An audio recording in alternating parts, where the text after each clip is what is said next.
നാളെ രാവിലെ ഇന്ത്യയിലെ എല്ലാവരും എണീക്കുന്ന ടൈമിൽ ഫോണിലൊരു മെസ്സേജ് വരുവാണ്. 10 lakh rupees എല്ലാവരുടെ അക്കൗണ്ടിൽ ക്രെഡിറ്റ് ആയിട്ടുണ്ടെന്ന് പറഞ്ഞിട്ട്. എങ്ങനെയുണ്ട്? കേൾക്കാൻ നല്ല ഹാപ്പി ആയില്ലേ? ഇതിപ്പം പറയാൻ കാരണം എന്താണെന്ന് എല്ലാവരും ചിന്തിക്കുന്നത്? മിക്ക ആൾക്കാരും ലൈഫിൽ ഒരു പോയിന്റിലെങ്കിലും അറ്റ്ലീസ്റ്റ് കുഞ്ഞായിരിക്കുന്ന ടൈമിലെങ്കിലും ചിന്തിച്ചിട്ടുള്ള കാര്യമായിരിക്കും ഈ ഗവൺമെൻറ്റിനെ കുറച്ച് നന്നായിട്ട് പൈസ പ്രിൻറ്റ് ചെയ്ത് എല്ലാവരുടെ അക്കൗണ്ടിലേക്ക് അങ്ങോട്ട് ഇട്ട് കൊടുത്താൽ പോരെ. എന്നാൽ പിന്നെ ഈ നാട്ടിൽ ഒരു പുവറായിട്ടുള്ള ആൾക്കാരുണ്ടാവില്ലല്ലോ. ഈ ദാരിദ്ര്യം എന്ന് പറഞ്ഞ കാര്യങ്ങളൊക്കെ ഈസി ആയിട്ട് അങ്ങോട്ട് ഒഴിവാക്കാൻ പറ്റൂലേ? എന്തിനാണ് അല്ലാതെ കുറേ സ്കീംസും കാര്യങ്ങളൊക്കെ അല്ലേ? പക്ഷേ നിങ്ങൾക്ക് എല്ലാവർക്കും അറിയോ, ഇൻ കേസ് ഗവൺമെൻറ് ഇങ്ങനെ ചെയ്യുവാണെങ്കിൽ നമ്മുടെ കൺട്രി എന്നല്ല, ലോകത്തിലെ ഏത് കൺട്രി ആണെങ്കിലും റിച്ച് ആവുകയല്ല ചെയ്യുന്നത്, പിന്നെയും ഒന്നും കൂടെ പൂററാവുകയാണ് ചെയ്യുക എന്നുള്ളത്.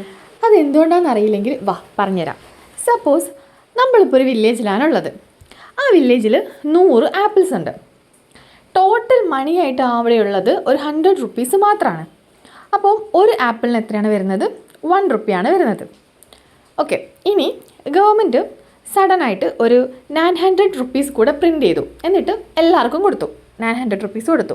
ഇപ്പോൾ എത്ര റുപ്പീസ് ഉണ്ട് മാർക്കറ്റിൽ? 1000 ഉണ്ട് അല്ലേ? ആദ്യം 100 ആയിരുന്നു, 900 കൂടെ പ്രിൻറ്റ് ചെയ്തപ്പോൾ 1000 റുപ്പീസ് ഉണ്ട്. പക്ഷേ ആപ്പിൾസ് അപ്പോഴും എത്രയുള്ളത്? 100 തന്നെയാണ് അല്ലേ? ആപ്പിൾസ് പ്രിൻറ്റ് ചെയ്ത് തരാൻ പറ്റില്ലല്ലോ. അപ്പം ആപ്പിൾസ് 100 തന്നെയാണ് ഉള്ളത്. ഇപ്പോൾ എന്താ സംഭവിച്ചത്? എല്ലാവരും കയ്യിൽ പൈസയുണ്ട്, എല്ലാവർക്കും ആപ്പിൾസ് വാങ്ങിക്കാനും പറ്റും. അപ്പം ആപ്പിളിൻ്റെ പ്രൈസ് 1 10 ആയി മാറും. ഓക്കെ, 10 വരെയൊക്കെ പോവാം. അപ്പം മീൻസ് എല്ലാവർക്കും കൂടുതൽ പൈസയുണ്ട് കയ്യിൽ. പക്ഷേ ആ പൈസയ്ക്ക് എന്ത് പറ്റി? പൈസയുടെ വാല്യൂ കുറഞ്ഞു. ആദ്യം 1 രൂപയ്ക്ക് കിട്ടിയിരുന്ന ആപ്പിളിന് ഇപ്പോൾ എത്രയായി? 10 രൂപയായി. കാരണം പൈസ കൂടുതൽ ഇൻക്രീസ് ആയി, പക്ഷേ അത്രയ്ക്ക് പ്രൊഡക്ഷൻ നടക്കുന്നില്ല. പ്രൊഡക്ഷൻ നടക്കാത്തതുകൊണ്ട് ഓൾറെഡി ഉള്ള സപ്ലൈ കുറഞ്ഞു. ഓൾറെഡി എക്കണോമിക്സിലുള്ള ഒരു ബേസിക് ആയിട്ടുള്ള കാര്യമാണത്. ഡിമാൻഡ് കൂടുന്നതനുസരിച്ചിട്ട് സപ്ലൈയും കൂടെ കൂടിയില്ലെങ്കിൽ ഓട്ടോമാറ്റിക്കലി എന്ത് സംഭവിക്കും? ആ ഓൾറെഡി ഉള്ള ആ പ്രൊഡക്ട്സിൻ്റെ റേറ്റ് കൂടും അല്ലേ? എല്ലാവരുടെ കയ്യിലും പൈസയുണ്ട്, പക്ഷേ പൈസയ്ക്ക് ഇപ്പോൾ എന്ത് സംഭവിച്ചു? വാല്യൂ കുറഞ്ഞു. മുന്നേ വാങ്ങിക്കാൻ പറ്റുന്ന അത്ര ഇപ്പം വാങ്ങിക്കാൻ പറ്റുന്നില്ല. ഇതാണ് ഇൻഫ്ലേഷൻ. അപ്പം പൈസ മാത്രം പെട്ടെന്ന് പ്രിൻറ്റ് ചെയ്താൽ ഇതാണ് സംഭവിക്കുക. അപ്പോൾ ഇതുകൊണ്ടാണ് ഗവൺമെൻറ് സിമ്പിളായിട്ട് കുറച്ച് പൈസ പ്രിൻറ്റ് ചെയ്തിട്ടും എല്ലാവരെയും റിച്ച് ആക്കാൻ ശ്രമിക്കാത്തത്. കാരണം നമ്മൾ പൈസ പ്രിൻറ്റ് ചെയ്തുകൊണ്ട് മാത്രം ഫാക്ടറീസിൽ പ്രൊഡക്ഷൻ കൂടുതൽ നടക്കുന്നില്ല, അല്ലെങ്കിൽ ഫാക്ടറീസിൻ്റെ എണ്ണം കൂടുന്നില്ല, അതല്ലെങ്കിൽ ഫാമേഴ്സിൻ്റെ എണ്ണം കൂടുന്നില്ല, ഫാമേഴ്സിന് കൂടുതലായിട്ട് പ്രൊഡ്യൂസ് ചെയ്യാൻ പറ്റില്ല. അപ്പോഴും ചിലർക്ക് ഒരു ഡൗട്ടും കൂടെ വരാൻ ചാൻസ് ഉണ്ട്.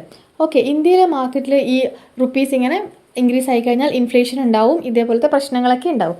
അപ്പം ഇന്ത്യക്ക് എക്സ്റ്റേണൽ ഡെപ്റ്റ് ഉണ്ടല്ലോ, അതായത് പുറത്തുള്ള രാജ്യങ്ങളിൽ നിന്നൊക്കെ വാങ്ങിച്ച കടങ്ങളുണ്ടല്ലോ ഇന്ത്യക്ക്. അപ്പം അത് കൊടുക്കാൻ വേണ്ടിയിട്ട് കുറച്ച് പൈസ പ്രിൻറ്റ് ചെയ്താലോ എന്നുള്ള ഡൗട്ട് കൂടെ വരാൻ സാധ്യതയുണ്ട്. പക്ഷേ ഇവിടെ ഒരു ട്വിസ്റ്റ് ഉണ്ട്. എക്സ്റ്റേണൽ ഡെപ്റ്റ് നമുക്ക് കൂടുതലായിട്ടും റീപേ ചെയ്യാനുള്ളത് US ഡോളറിലാണ് അല്ലേ? പിന്നെ കുറച്ച് യൂറോ, യെൻ അങ്ങനെയൊക്കെ. അപ്പം RBIക്ക് ഡോളർ പ്രിൻറ്റ് ചെയ്യാനുള്ള റൈറ്റ് ഉണ്ടോ? ഇല്ലല്ലോ. ഡോളർ പ്രിൻറ്റ് ചെയ്യാനാണ് അമേരിക്കൻ ഫെഡറൽ റിസർവിന് മാത്രമാണ് അതിനുള്ള പവറുള്ളൂ. അപ്പോൾ RBIക്ക് ആകെ പ്രിൻറ്റ് ചെയ്യാൻ പറ്റുന്നത് ഇന്ത്യൻ റുപ്പീസ് മാത്രമാണ്. കുറേ റുപ്പീസ് പ്രിൻറ്റ് ചെയ്തിട്ട് നമുക്ക് ഡോളറിലുള്ള കടങ്ങൾ അങ്ങനെ തീർക്കാൻ പറ്റില്ല. റുപ്പീസ് അങ്ങോട്ട് കൊടുക്കുവാണ്, എന്നിട്ട് ആ കടങ്ങൾ തീർക്കാം, അങ്ങനെ ചെയ്യാൻ പറ്റില്ല. ഇതൊരു എക്സാമ്പിളിലൂടെ എങ്ങനെയാണെന്ന് നോക്കാം. ഒന്ന് ഇമാജിൻ ചെയ്യാം. നിങ്ങളുടെ ഒരു ഫ്രണ്ടിൻ്റെ കയ്യിൽ നിന്ന് നിങ്ങൾ 10 ഡയറി മിൽക്കിൻ്റെ ചോക്ലേറ്റ്സ് കടം വാങ്ങിച്ചു. എന്നിട്ട് റീപേ ചെയ്യേണ്ട സമയമായപ്പോൾ നിങ്ങൾ എന്ത് ചെയ്തു? ആ ചോക്ലേറ്റ് കൊടുക്കുന്നതിന് പകരം നിങ്ങളൊരു കൂപ്പൺ കൊടുത്തു. ഓക്കെ, കൂപ്പൺ കൊടുത്തു. പക്ഷേ ആ ഫ്രണ്ട് അത് ആക്സെപ്റ്റ് ചെയ്യോ? ഇല്ല. കാരണം ഫ്രണ്ടിന് വേണ്ട എന്താണ്? ചോക്ലേറ്റ് ആണ്, അല്ലാതെ കൂപ്പൺ അല്ല. എക്സാക്ട്ലി അതുപോലെ തന്നെയാണ് ഫോറിൻ ലീഡേഴ്സിൻ്റെയും ആ രാജ്യങ്ങളുടെയും എല്ലാം അവസ്ഥ. അവർക്ക് വേണ്ടത് റുപ്പീസ് അല്ല, ഡോളേഴ്സാണ് വേണ്ടത്. അപ്പോൾ പിന്നെ ഡൗട്ട് വരാം, RBIക്ക് കുറച്ചുകൂടെ റുപ്പീസ് പ്രിൻറ്റ് ചെയ്തിട്ട് ഡോളർ വാങ്ങിയിട്ട് അങ്ങനെ ഈ കടങ്ങൾ റീപേ ചെയ്യാമല്ലോ എന്ന് തോന്നാം. പക്ഷേ അപ്പോഴും മാർക്കറ്റിൽ റുപ്പീസ് ഇൻക്രീസ് ആവുകയാണല്ലോ ചെയ്യുന്നത് അല്ലേ? കാരണം നമുക്ക് പുറത്തുള്ള രാജ്യത്തേക്ക് റുപ്പീസ് ഇറക്കാൻ പറ്റില്ല. റുപ്പീസ് ഇറക്കുക എവിടെയാണ്? ഇന്ത്യൻ മാർക്കറ്റിലാണ്. അപ്പോൾ പിന്നെ എന്താ സംഭവിക്കുക? മാർക്കറ്റിൽ റുപ്പീസ് ഇൻക്രീസ് ആവും. സപ്ലൈ ഇൻക്രീസ് ആയാൽ പിന്നെ റുപ്പിയുടെ വാല്യൂ കുറയും.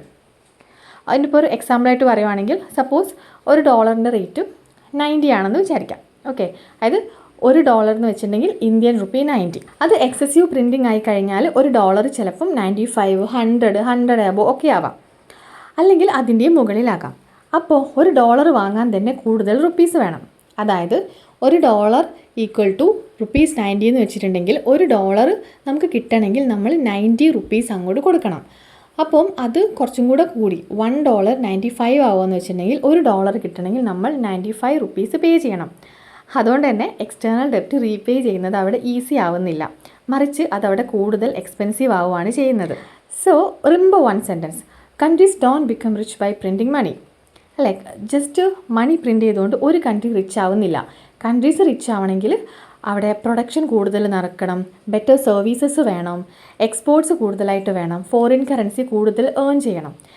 മണി പ്രിൻറ്റ് ചെയ്യാന്ന് വെച്ചാൽ ഈസി ആയിട്ട് ചെയ്യാൻ പറ്റുന്ന ഒരു കാര്യമാണ്. പക്ഷേ വെൽത്ത് ക്രിയേറ്റ് ചെയ്യാമെന്ന് വെച്ചിട്ടുണ്ടെങ്കിൽ അത് ഡിഫിക്കൽട്ടാണ്. ഇതുകൊണ്ടാണ് ഒരു കൺട്രിയും ചുമ്മാ അങ്ങ് സിമ്പിളായിട്ട് കറൻസി പ്രിൻറ്റ് ചെയ്തും എല്ലാവർക്കും കൊടുക്കാത്തത്. എല്ലാവർക്കും ഈ കാര്യം അത്യാവശ്യം മനസ്സിലായിട്ടുണ്ടാവുമെന്ന് ഞാൻ വിചാരിക്കുന്നത്. ഇൻ കേസ് എന്തെങ്കിലും ഡൗട്ട് ഉണ്ടെങ്കിൽ കമൻറ്റ് സെക്ഷനിൽ ഒന്ന് ചോദിച്ചാൽ മതി കേട്ടോ.